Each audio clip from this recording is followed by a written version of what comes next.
is that there are good people who've been looking out for me. And one of those really good people gave me the footage. I don't like that you have used your audience to engage in cancel culture. Can we call people out? Yes.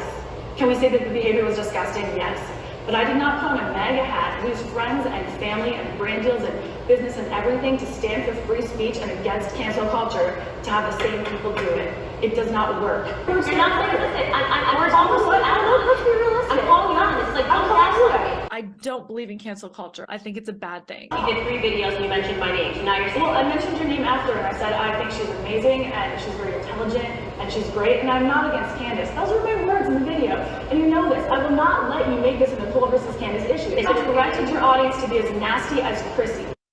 I think the reason that you were quite frankly triggered is because there's an entire series on YouTube called Surviving Nicole Arbor where 4 men have talked about how you have abused them. And the entire reason you were triggered is because I used the hashtag Surviving Chrissy Teigen and you called yourself in it. Okay. You called men B words. Let me respond. This is why you have and you're calling my followers vitriolic. If this is what it was, let's conversations that we had privately. I'm saying no, absolutely not. Why not? You can't post our private convo. Okay, why not? Who does that? Because you're saying I'm lying, so it just sort of seems like, you know, first you're saying that I'm lying, and now you're saying that I can't.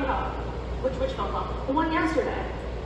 Nicole, we have permission We do not. to pause this clip in post, yes or no, and to insert things that you actually said. Did you tape our private phone call? We can move on to the next topic. We don't have permission to air it. Now this irony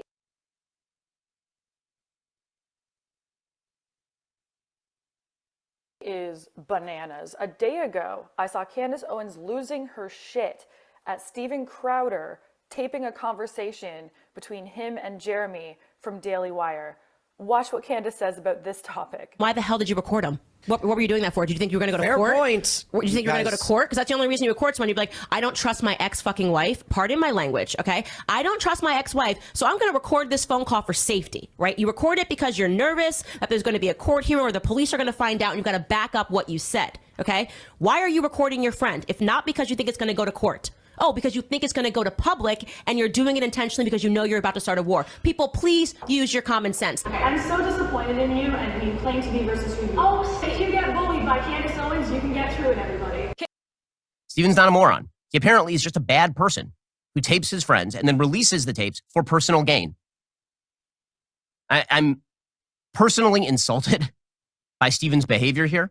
I'm more insulted. It has nothing to do with me because he hasn't actually said anything about it. We had privately. I'm saying no, absolutely not. Why not? You can't post our private convo. Okay, why not? Who does that? Because you're saying I'm lying, so So I just want that to be very clear. Happy to for the rest Super of this. clear. Yeah, it should be Super known. clear. We're both adults. You know, you're a grown man. No, I'm a grown we're woman. definitely adults. I just think it's interesting how you act like you're above the ad hominems and you're above attacking someone when in reality you and I both know that the situation is you're using those pronouns and you're saying what you're saying, calling me a grown man. That's not an attack, that's a fact. Let me finish that.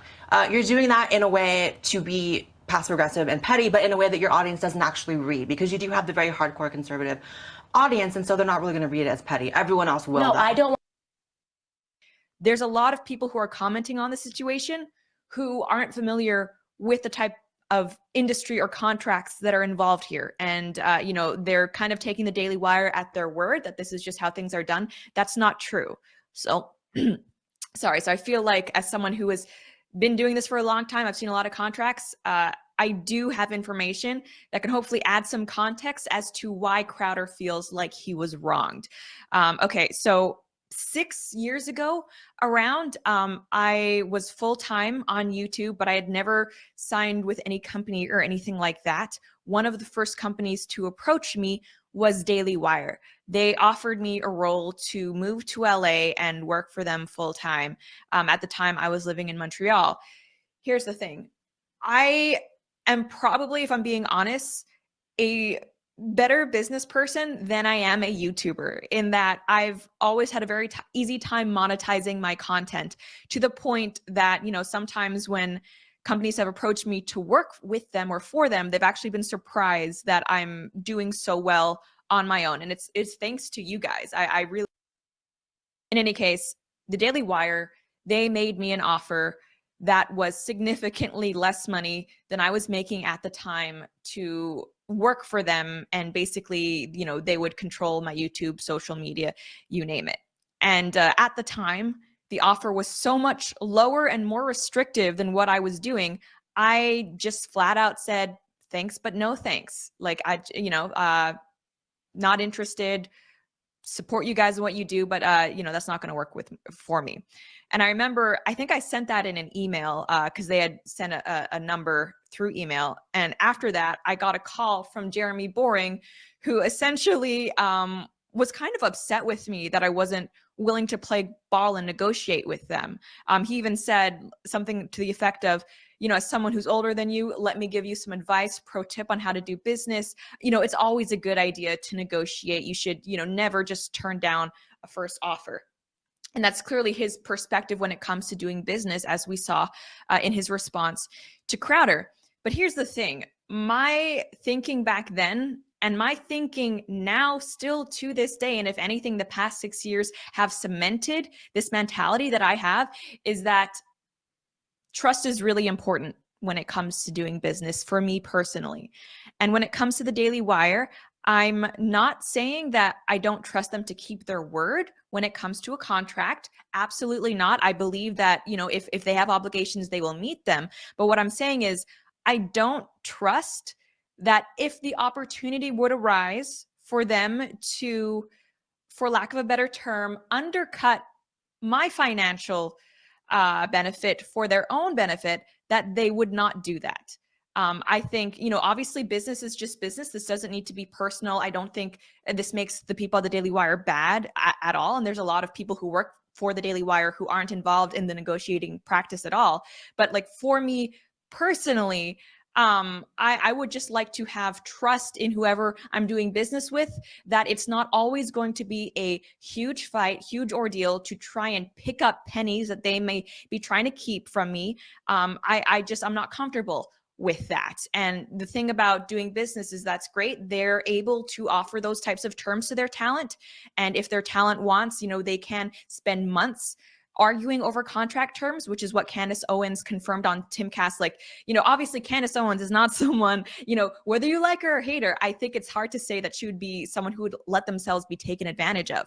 So, doing business with the Daily Wire, who has obviously a lot of resources, I think that's a good match for Candace because, she's not only expensive, but she is willing to kind of duke it out and like, let's go for it. Me personally, I think it's a waste of time. There are other people I can do business with who aren't going to try to do that. I would rather just do business with them. And, that's, I guess, if there's someone watching this that is starting out in this sphere, just know that not everybody works like the Daily Wire is. I'm a huge proponent of always reading your contracts. Don't be afraid to negotiate. But it's like, if someone kind of shows you how they're willing to treat you, take them at their word is, I guess, what I would say to that. So on to Steven Crowder. So around the same time, actually 6 years ago-ish, I was also offered a position with Crowder at his company. It was around the time when they flew me to Dallas. I was on the Louder with Crowder show. We did that like Disney princess skit, which was a lot of fun. Crowder offered for me to work with them. He gave me an offer that was, for perspective of how low the Daily Wire offer was, he gave me an offer that was about just under half of what the Daily Wire offered me. He did offer me a lot of creative control. I asked like, well, what would you want the show to look like? And he basically said, what are you interested in? It basically was him just saying, I like what you're doing. Come do it for me. It was a fair offer. It was generous. But the thing is, at the same time, Blaze gave me a better offer. Or I think at the time, CRTV, gave me a better offer that was just over double what the Daily Wire had offered. So, I went with CRTV. It also allowed me to be remote.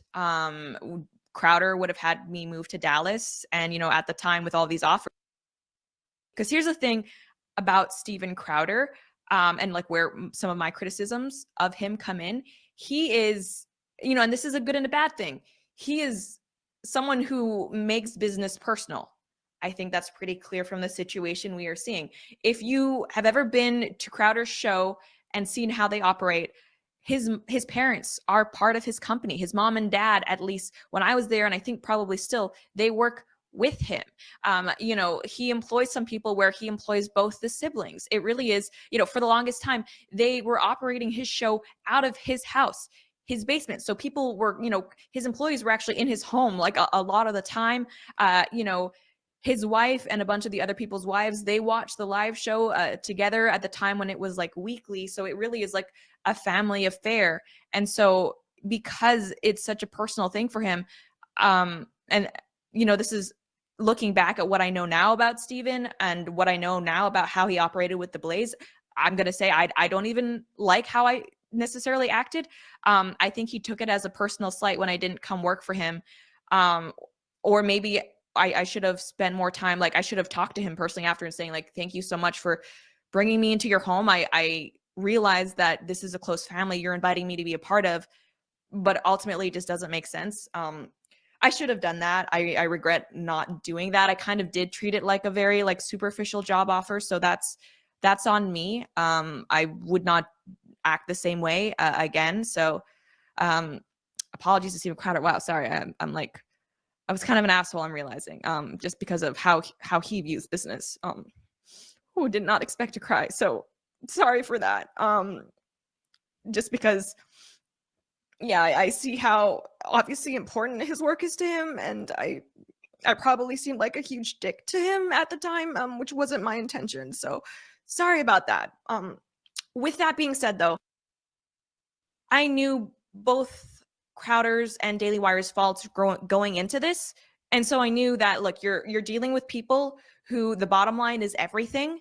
They will try to offer you as little as they possibly can, versus Crowder, who takes business very personally and who, yes, can be a bit of a diva and who like is big on like showing respect and stuff like that. This was never going to work. This was never going to work. I'm going to go over the Daily Wire contract specifically and why it was a bad deal, because I've seen a lot of people kind of not understand why Steven Crowder would turn that down, but I'll get into some super chats first. So here's the thing, $50 million, it's a number people are saying. We have to remember this is over 4 years. And as people have calculated, that equals about $12.5 million per year. Still not chump change by any means at all, but it's not $50 million as a salary straight in Steven Crowder's pocket. You have to remember, he employs around 25 people. I think he last mentioned.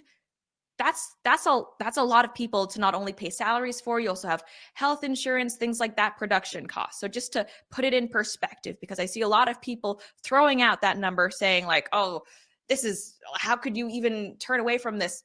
It's not that simple. So, okay, important to contextualize what $50 million is actually spending, is actually for. Let's do some math. So $12.5 million is what the Daily Wire is offering him for 192 episodes per year. People have calculated that ends up being, and we're going to get into money here because, I mean, we can't avoid it, right? So that equals being around $65,000 per episode that he makes.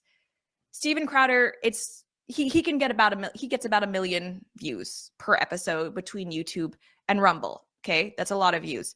Sponsorships, I don't think people appreciate. The people who are saying this is a great deal, I don't think people appreciate how much money Steven could directly be making if he were to take sponsors himself, which he has plenty of relationships with sponsors, okay? It is not uncommon. It would not be hard for him to secure, and I'm lowballing here, $20,000 per ad read, okay? $20,000 per ad read. It's so, and I know this is making Crowder's show seem like very, I guess, unrelatable or inaccessible. But look, the man's spent like a decade trying to build this. So let's go through this. Daily Wire easily would want to put 4 ad reads in an hour-long episode. That's not unreasonable, right? So let's say 4 times 20,000, which again is being conservative. If Crowder were to do the ads himself, secure them himself, he could be making $80,000 per episode. Okay, so right off the bat, we see that, yeah, Daily Wire is making a handsome return on ad reads alone from their initial offer. That also brings us to merchandising. Daily Wire is able, through the terms that they presented, to secure all merchandising rights. And I don't know if you guys are familiar with this, but yeah, some YouTubers, they can literally make millions more off of merch. So, when people have been discussing whether this is a good deal for Daily Wire, I feel like they're only talking about the sponsors. They're not even talking about all of the other revenue streams that Daily Wire has very consciously built into the contract. Okay. So that's one thing. And this also brings us to Mug Club. Okay.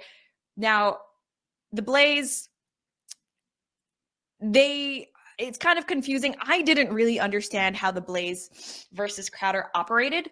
I still am not 100%, but basically, if you were signing up through Mug Club, your account was basically just a Blaze account that happened to sign up with Steven Crowder's promo club. If he is right, and it's 350,000 people who are willing to pay $10 a month for 12 months a year, Crowder, wherever he went, whatever network, he would be bringing around $42 million annually.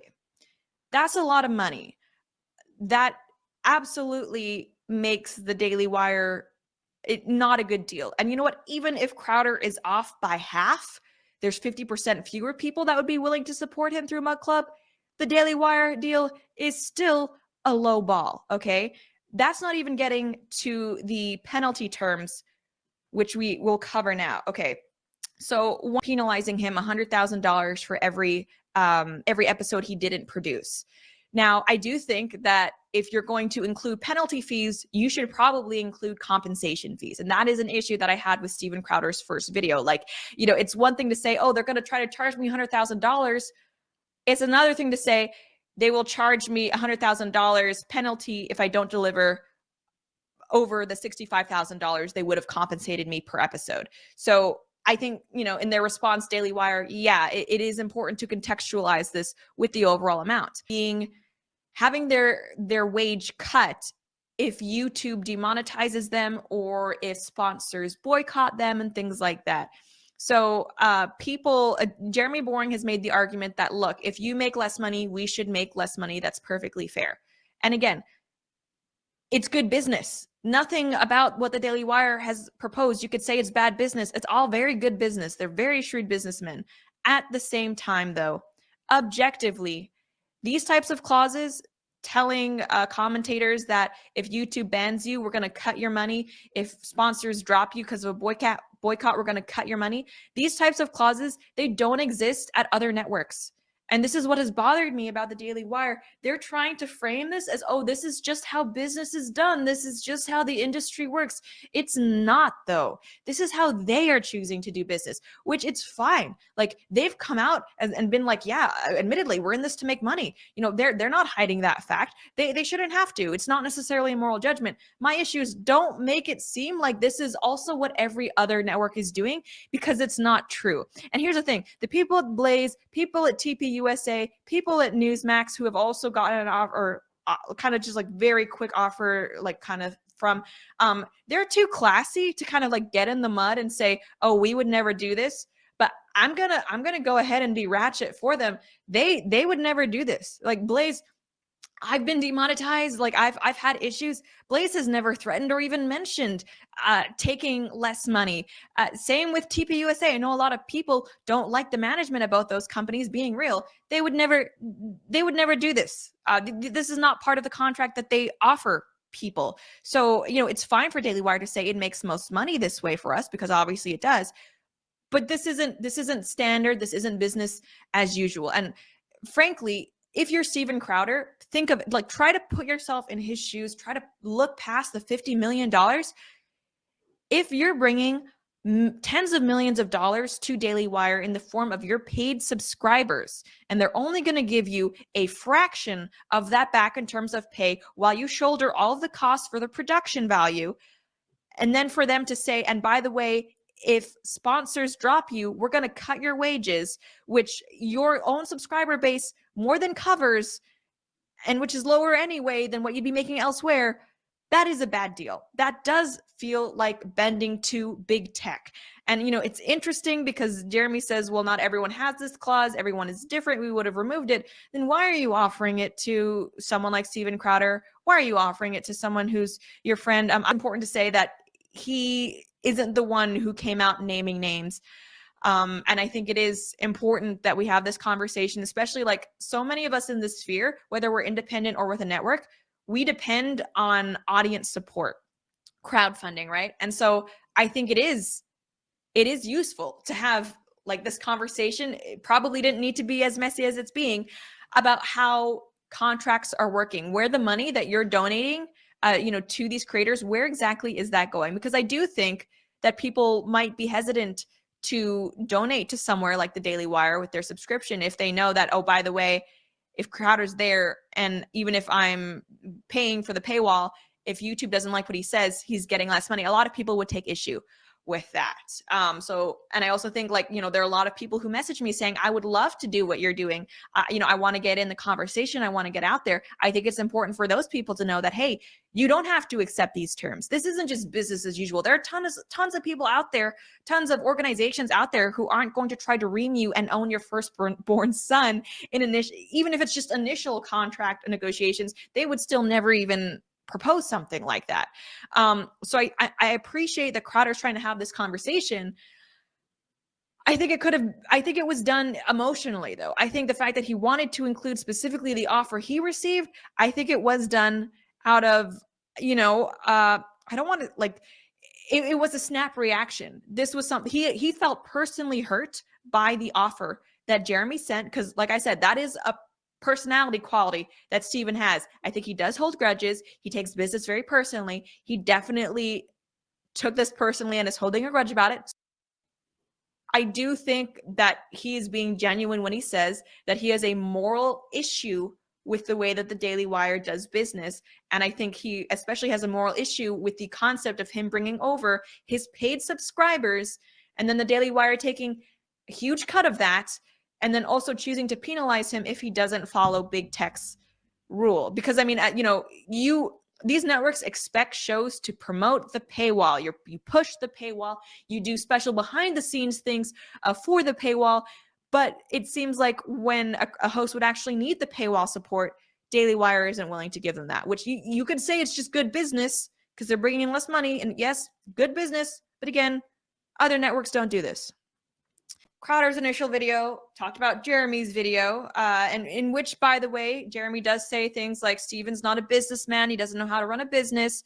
Steven has 25 employees, and he's been managing his own business. Louder with Crowder is a business. He's been managing that for years. It's fair to say he doesn't know how to run something on the scale of Daily Wire, but to say that he is just some talent that sits in front of the camera and has nothing to do with the back end, that's not fair either. And considering that, just earlier in that video, Jeremy Boring admitted that Steven Crowder would be fronting all of the production costs and handling all aspects of the show himself with a budget, his employees. It seems a little bit strange to say that he doesn't know anything about business. Ben Shapiro says, it's nasty to attack my company and DW Plus host as Big Con by lying about the meaning of a non-binding term sheet. This is something that Shad also took issue with in his 3-hour analysis of the whole contract situation. It's kind of disingenuous for them to say, oh, well, it's just a term sheet. If Crowder had agreed, if Crowder wasn't as savvy as he was, it would have become a contract. DW is acting as if it's meaningless what they try to offer you first on negotiations. It doesn't even matter, bro. Why are you mad? I mean, let's say that you're in contract negotiations and you're reading through the contract and then you find that there's this prima nocta clause where they can deflower your wife when you get married. For them to just go, oh, why are you mad? It's non-binding. It's just a term sheet. Why are you mad, bro? It's okay, it's non-binding, but the fact that you would even try that, the fact that you would even put that in there, the fact that you would even suggest that, it's kind of crappy. And I think it's also pretty telling as to how you do business. Anyway,